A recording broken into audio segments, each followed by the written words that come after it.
once more. And it takes me back to when we sat with the offensive coordinator and the head coach. They felt pretty good about their game plan and thought there were some holes in the defense, and they exploited them the last time out. Let's see if they can come back and put together a similar drive. And we'll see if they can do just that. Tackle made there by Jordan Hicks. That's a good play by the guys on the defensive side of the ball. Held them to a gain of 2. And that changes the playbook a little bit now for the guy calling plays. 2nd and 8. Now he's got to probably think about going to the air instead of maybe staying with the ground game. Now a handoff here to his running back. And he'll push his way forward to about the 32.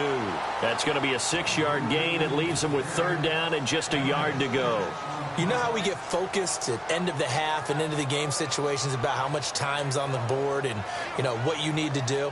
Sometimes you don't have to worry about that. That's just smart football.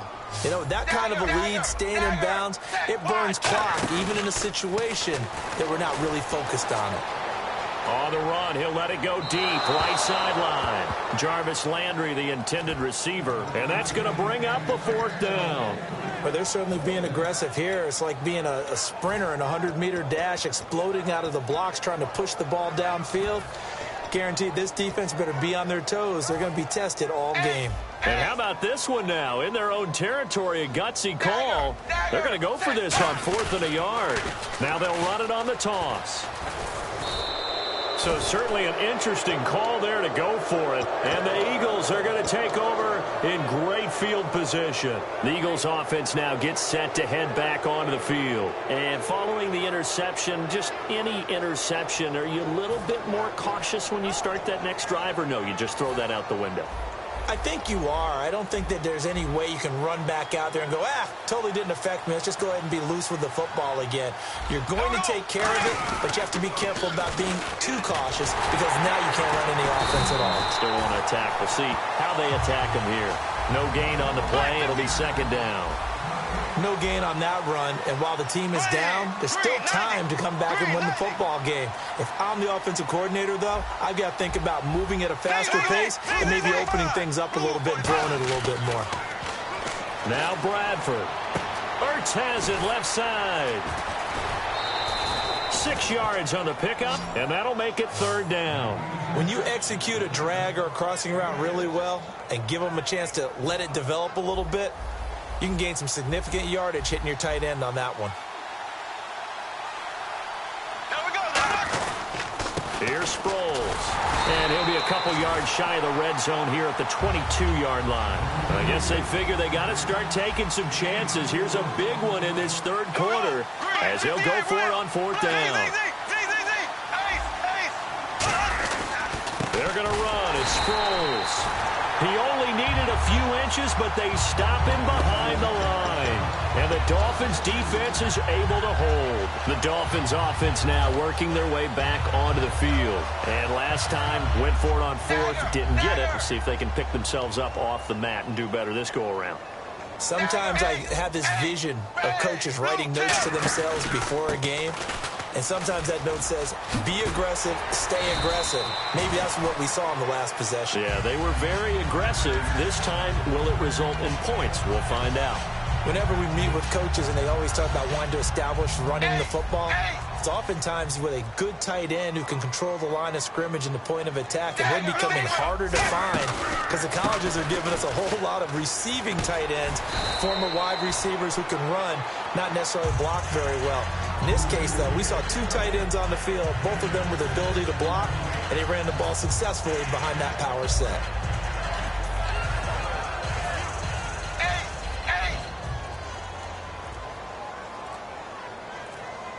The play clock's running down. And they'll go ground game here with a tailback. And he'll get it out a couple yards shy of midfield at the 48. 7 yards there, good enough to move the sticks. So many teams want to throw the ball in this situation nowadays, but I love watching a team that has enough confidence to go ahead and run the football in that situation. That's almost a tendency breaker. And this should be the final play before the quarter ends. Back now in Miami. A lot of happy faces in the crowd at this point as their guys have a big lead here to start quarter number 4. Dagger! Dagger! Zebra! Zebra! Set 3, dagger! Dagger! Dagger! Now a first down carry, it's Williams. And able to push his way forward here for a good little gain. He'll get a nice chunk there on the first down run, and it's 2nd and 4. The fourth quarter here, they've got the lead. They want to keep it on the ground. That's what they're doing. Smart football. Keep the clock grinding, keep it going. But you got to figure now, they're going to see more people stacked up at the line of scrimmage as they try and bleed it out. 4 yards remaining now on 2nd down. Time running out here on the play clock. Now a handoff looking right. And now they're going to get him down right at the line of scrimmage. It'll only be a gain of a yard, and it sets up a 3rd down and 4 now. Well, I think we know by now that every run is not going to be broken and get all the way to the end zone. But these short ones still have their value. You can still set up your play action and throw the football. You control the clock because you have the ball and they don't. And often the physicality sets the tempo for the game. They'll need to get the play off quickly. And now here's a carry heading left. No gain on the play there, and it'll bring up 4th down. So nothing there, but maybe you blame that on the blocking. Yeah, at some point, you've got to win at the point of attack. And on that play, that was all the defense. They made it happen. And with things looking pretty good on the scoreboard, they're going to keep the offense out there and go for it here on 4th. Now they'll run it on the toss. And that play goes nowhere. Taken down, losing yardage at the 50, right at midfield. Philadelphia getting set to take the field. And last time they were stopped on 4th down, had a drive stalled out. We'll see how they respond this go-around.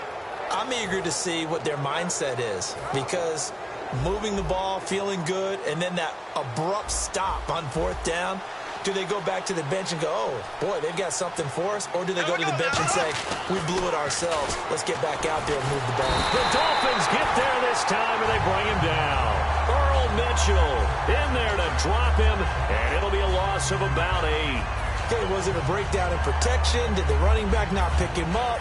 What does it really matter? Sometimes it's just a great play made by the defense. Big-time sack. They come out with 1 back and 3 tight ends.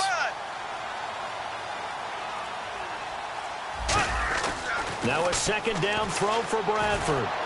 And this is Ertz with it, right side.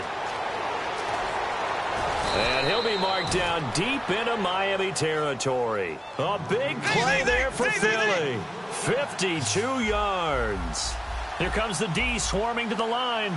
And they're going to speed things up here. 10th carry now for Ryan Matthews. He'll get 2 out of that run, and it's going to bring up a 2nd and goal. What a game this defense has played. They're pitching a shutout, so it'll be fun to watch down the stretch to see if their defensive coordinator continues to be as aggressive as he's been all game long.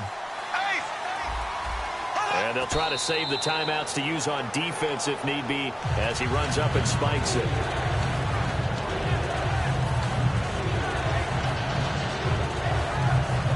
They gotta have 6 here. It's 3rd and goal.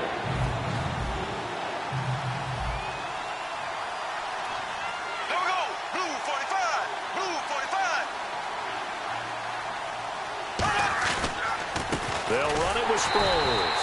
And he goes backwards on this one, losing yardage to the 7. He loses 4, and it brings up 4th. We just saw another example of how the defense is winning this game. Really at the point of attack, the offensive line's just getting pushed around.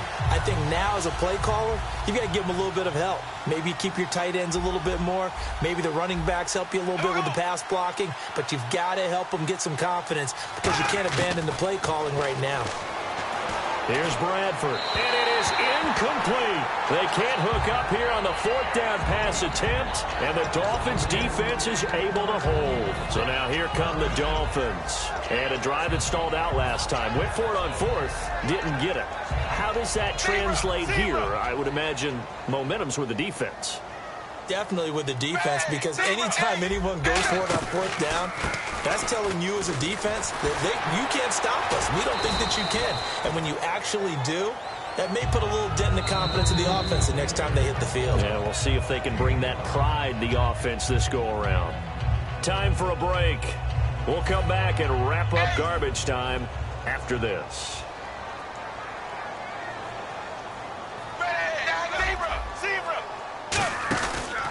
And they'll run it here. And some room to work. And they're able to bring him down at the 20. It's an 8-yard pickup and leads to a new set of downs. That's a good, nice, crisp run for a first down. I wonder if the defense might have been loosened up a little bit, maybe anticipating a pass instead of the run that they got. So the D-line's going to spread out. Now they try the right side here. And he's got some space here. And he's brought down. It's a gain of 17 that time. And the Dolphins have a first down. Well, I'd say that run's pretty emblematic of what we've seen all day long. No matter what they've done on offense, this offensive line has controlled the line of scrimmage, given them time to throw it, run it, do whatever they've wanted. That's why their points up on the board. And right now, the psyche of the offense, we're in control, and we can do whatever we feel like doing out here on the field. It's a loss of 2 there, bringing up second down. But good luck there as a ball carrier. You get handed that football, look up, oh, there's a big D tackle ready to swallow you whole for a loss. Yeah, you kind of count on your guys to give you at least a little bit of time, a little bit of space to try and maneuver, but not on that one. And when you have a defensive tackle who is that strong, that agile, he's a lot. Looks for Parker, and it's intercepted. Picked off by Rodney McLeod. And that will write a finish to this ball game. And, you know, winning is good for all the obvious reasons. But if for nothing else, it makes tomorrow's film session a little more palatable, doesn't it? Oh, indeed it does. Sometimes it helps you in the grading because the coaches will look at it, and if it's a borderline play for you, if you won the game, you might get a plus in your column instead of a minus.